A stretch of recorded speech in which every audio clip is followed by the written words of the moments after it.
UC Davis is looking to avoid back-to-back losses for the first time this season, while Idaho is looking for back-to-back top 25 upsets. Welcome to This Week in Big Sky Football.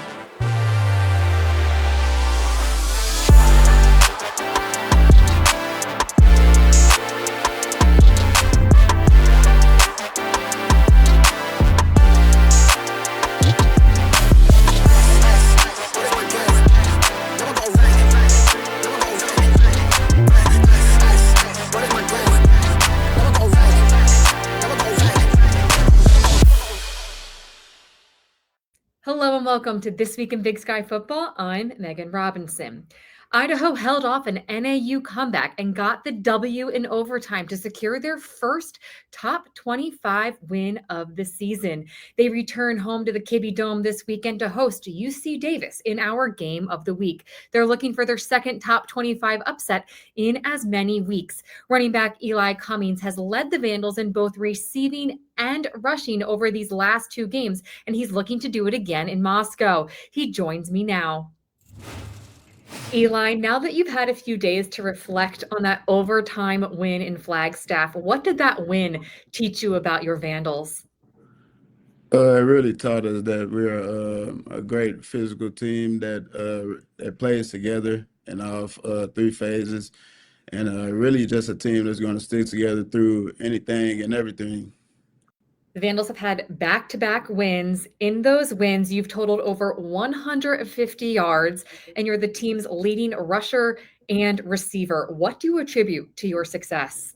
Really just using my abilities and giving my teammates and my coaching staff what they need and deserve.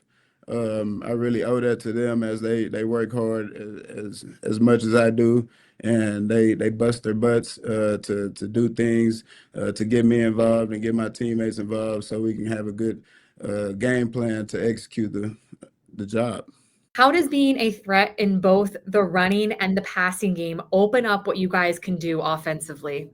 It really just makes the defense key in on a couple more things. With me being out the backfield as not a direct wide receiver on the edge, and so it really just makes the internal guys think a little bit or really change up the game plan or what they're going to do if they're going to run man coverage or who's going to cover me. They've been calling you Turbo. That is your nickname. Where did that nickname come from? I recovered it in high school. I want to say by a coach or a couple teammates of mine. It really just stuck with me within the years, and I think it's a pretty fitting name for me, and I liked it, so I just ran with it. Ran with it, pun intended. Pun intended. Looking ahead to this week, you guys return home to the Kibbe Dome to face the 11th ranked UC Davis Aggies. They are first in the Big Sky in forced fumbles. What will be the key to protecting the football against that defense? Really just doing what we do best and just running our base stuff and what we think fits the game plan for this week. I think the ball is the program, and that should be an exceptional thing that comes to mind, and it should be protected at all costs as it's what makes us all eat. I think that really keeping the ball safe in the air is another big thing, and running it on the ground is going to be another huge thing, and really keeping that ball safe. UC Davis also has the third leading rusher in the Big Sky and running back Jordan Fisher. You're a running back yourself. What can you do this week to help prepare your defense for a runner like Fisher?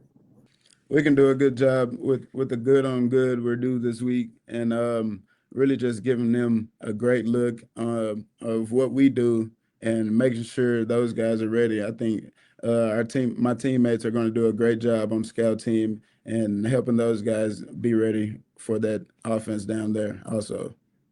It is family weekend this weekend in Moscow. How do you think that will add to the environment on game day? There'll be an abundant amount of people there with family and friends being there and a lot of students being here. And I think with this being the game of the week, it should be a very exciting game and a great anxious wait that everyone is waiting until Saturday. I think the atmosphere should be great.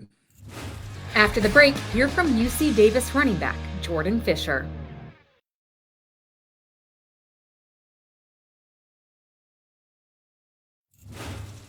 Welcome back to This Week in Big Sky Football. I'm Megan Robinson. UC Davis heads to Moscow this weekend looking to avoid a two-game skid when they face Idaho. Jordan Fisher has been a force offensively for the Aggies, and he's accounted for over 100 yards in each of the last 3 games. If he wants to make it 4 in a row, he's going to have to do it against one of the best defenses in the Big Sky.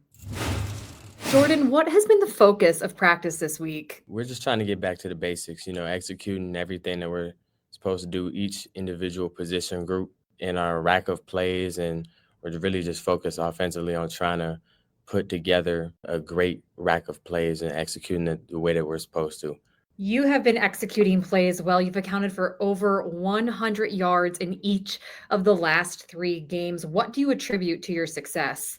I don't think it would be possible without the guys up front, offensive line, tight ends, and then even the guys on the perimeter, like their willingness to block on every play. I feel like they've made my job, really easy this season, and finding the lanes and being able to execute my job. They make it easy. So I don't think it's necessarily anything that I've done. I feel like anybody could do what I've done this season running behind these guys.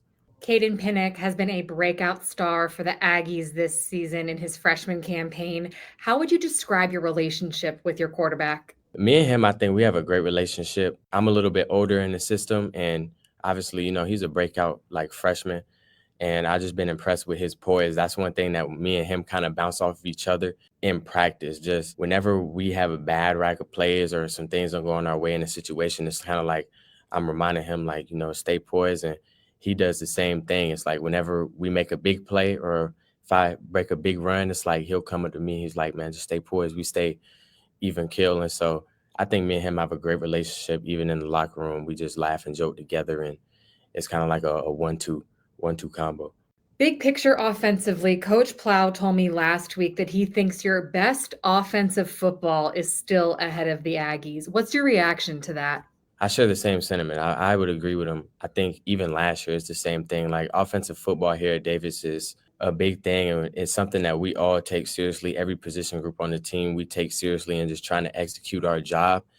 And we're always on the quest to be able to put together like a perfect game, basically. And that's a very hard thing to do. We haven't done it. I don't know if we'll ever do it, but our standard keeps rising each week. And that's just really the biggest thing I take away from his message there is that no matter how good we think we are, we can always be better. So everybody on the offense, coaches included, I think are trying to strive towards putting together a perfect game.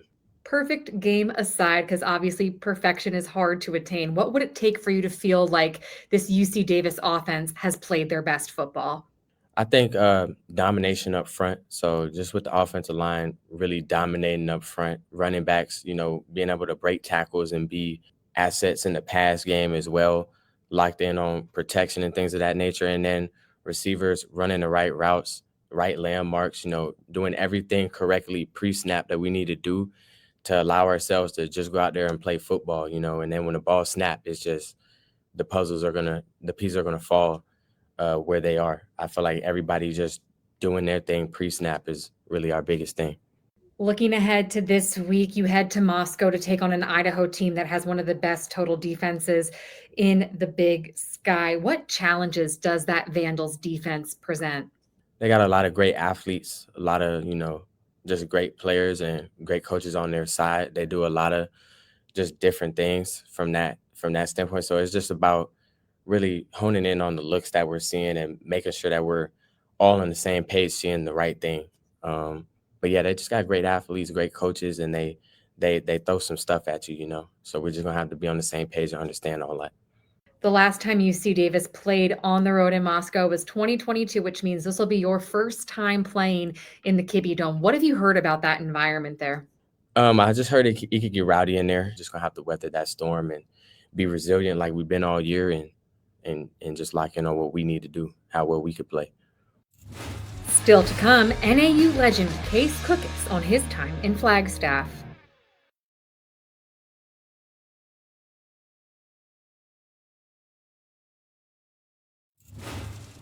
Case Cookus wasn't a highly touted recruit coming out of high school. He began his college career at Ventura Community College before then NAU offensive coordinator Tim Plow recruited him to Flagstaff. He would go on to become one of the most decorated quarterbacks in Lumberjack history. I caught up with Cookus earlier this fall to discuss his legendary career. You go from no offers, junior college, to almost walking on at other schools to getting the scholarship from NAU to then winning the Jerry Rice Award your freshman season. Yeah. What do you attribute to that success in your first year as a Lumberjack? Yeah, no, it was a lot. I think even as a freshman at the time when I was playing, I don't think I realized how well on offense we were doing. But a lot of the thanks I give to Coach Plow. I know even during my acceptance speech, I thanked him so much because learning how to play quarterback is really tough. And I think me and him really had a similar approach and good understanding of what we were trying to get done on offense. I look across the board, which I was very thankful for, is my supporting cast was very senior. So a lot of guys were older. There wasn't a lot of freshmen. So I was the freshman doing dumb things, making mistakes, and those guys were the ones bailing me out, making plays for me. How did that first year and being the Jerry Rice Award winner set the tone for the rest of your career? Once you win the Jerry Rice Award, it's a hard milestone to live up to. I got it right there. It means the world to me to be even on the list of names with Jerry Rice. Like, he's such a great player. You threw for over 12,000 yards, 105 touchdowns, only 21 interceptions. You're the program's all-time leader in passing yards and touchdowns. What do those records mean to you? They're fun, and I know my name will always be there, hopefully, in NAU history. But I hope someone comes and breaks them. Records they're meant to be broken. I was hoping they didn't get broken right away, so that was cool. If some guy comes in and breaks them all, that's fine. After NAU, you went on to play professionally in the NFL, CFL, UFL, all of the different leagues. What advice do you have for guys who hope to play at the next level one day? My career's kind of a good analogy for anyone that wants to play at the other level and doesn't maybe make it right away. Ups and downs, injuries, things happen through your career, bad things and great things that are going to happen. They're going to come and go. But if you want to keep playing, just keep working at it, because there's opportunities out there. I really like the UFL is what we're playing in now. It's an awesome league. It's an awesome opportunity for guys like me that kind of bounce back and forth from an NFL opportunity down to the UFL. If you love the game, keep playing. I love it. I've had a lot of fun with it, and it's given me a lot. How did NAU prepare you to play at the next level? Yeah, so I go back to my freshman year. I played, 3 or 4 guys that are in the NFL. We played Eastern Washington that year. And this is a funny story. So I go to our defensive coordinator, and we're talking, hey, just talking ball. And what's our plan this week? And he goes, Case, if we hold Cooper Kupp to 1 touchdown and 100 yards, we'll win the game. I was like, really? Like, that's our plan? He's like, trust me, Case. I'm like, all right. And we hold them to, 1 touchdown, 100 yards. We win the game. And I'm like, how'd you know? And it's one of those deals where he was having such a good year that he was the one that won the Walter Payton that year. And he was averaging like 2-3 touchdowns a game and like over 150. I was like, that guy's good. So, in the FCS and the Big Sky, you get a lot of teams that have those NFL talent guys and guys that are right there on the edge. I know the difference I always said between those big FBS teams was depth. When you cross over and play, an ASU or U of A, a lot of your skill guys are very similar, can match up really well. A lot of good talent, and it helped me a ton. This Week in Big Sky Football continues after this.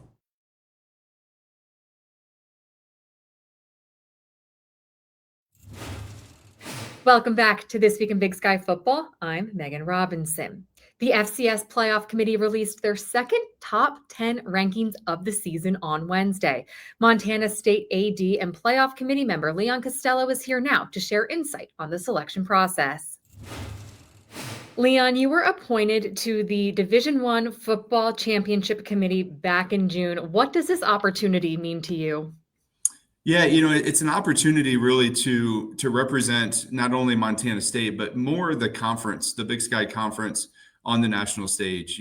Our conference, if not the best, one of the best football playing conferences in all of FCS, and to sit on the committee and really help shape how the playoff tournament bracket will play out is exciting. But I think it's an honor and a reward for Montana State having so much success in football, but also the Big Sky Conference as well, and looking forward to really moving our things forward from a conference perspective, but also helping solidify a great tournament. The FCS Playoff Committee revealed their second in-season top 10 of the year on Wednesday. A lot of chaos this past weekend in FCS football. How did that impact the decision-making of this top 10? We did this about 3 weeks ago when we had the first reveal, and obviously there have been a lot of games that have been played during those 3 weeks. However, to your point, this last week was one of the craziest I've seen in the FCS in a long time, with the number of top 25 teams getting beat and the number of top 25 teams getting beat by teams that weren't ranked. That always throws a wrinkle in it. But then again, when you have so many, you see a lot of teams kind of, switching spots within the ranking system. So it definitely played a role. There were times when I was doing my top 25 and I had to look at it 2, 3, 4, and 5 times, just because so many different things, had happened. But it's the old adage, it's why you play the games, right? Obviously, on the field results matter. That's not the only thing. What are some of the criteria that is involved in making the decisions of who gets ranked in the top 10 and ultimately the 24 playoff teams? First and foremost, the NCAA does a really good job of giving us tools to be able to evaluate teams. Right now we use 4 metrics. 2 of them are results-based, 2 of them are predictive. So we're looking at, hey, we know this happened, but this is who you play, the next 3 weeks, and this could happen. So you're looking at the here and now, but you're also looking down the road a little bit as well. There's a lot to be said about the individual analysis of each committee member. And so we watch a lot of games every week. We look at the results every week. The NCAA does some cut-ups for us, but we get to select those games every week in which we feel are going to have an impact on potential playoff teams. And so it really comes down to, a lot of the eye test as well. So you're using all of these different metrics that you have and combining that with watching a bunch of games, and using your eye test and a lot of your IQ about football to combine it to get to the best possible spot. A lot that goes into it. There are 3 Big Sky teams in the latest committee top 10. Your Montana State Bobcats are, of course, number 2. What is the protocol when the committee is discussing Montana State or other Big Sky teams? I get to be around for, all of the Big Sky schools. When it comes down to Montana State, I can answer certain factual questions or general questions about Montana State, but when the time comes to vote, I cannot vote where Montana State could be. I can't vote anything Montana State. And if they're discussing, seeding and bracketing, I can't be in the room, but I can be in the room for other Big Sky schools. And so that part of it's going to be very interesting, having us and our team positioned where they are. My fingers are still crossed that hopefully I have to leave the room. That means that Montana State is in the playoffs. But it'll be an interesting dynamic. But obviously, I think the Big Sky, plays great football. I get to watch and see a lot of great football, with any team that we play every week. But I, pay close attention to all of the Big Sky. And there's a lot of great football being played all, across the country as we're seeing some of these results like you talked about here this last week. And so really trying to do my best to position the best teams in the best spots to make the best tournament possible. Which Big Sky teams will make the cut for the final playoff bracket? We have 3 weeks to figure it all out. Thanks so much for joining me for another episode of This Week in Big Sky Football. Once again, I'm Megan Robinson, and I will see you all next week.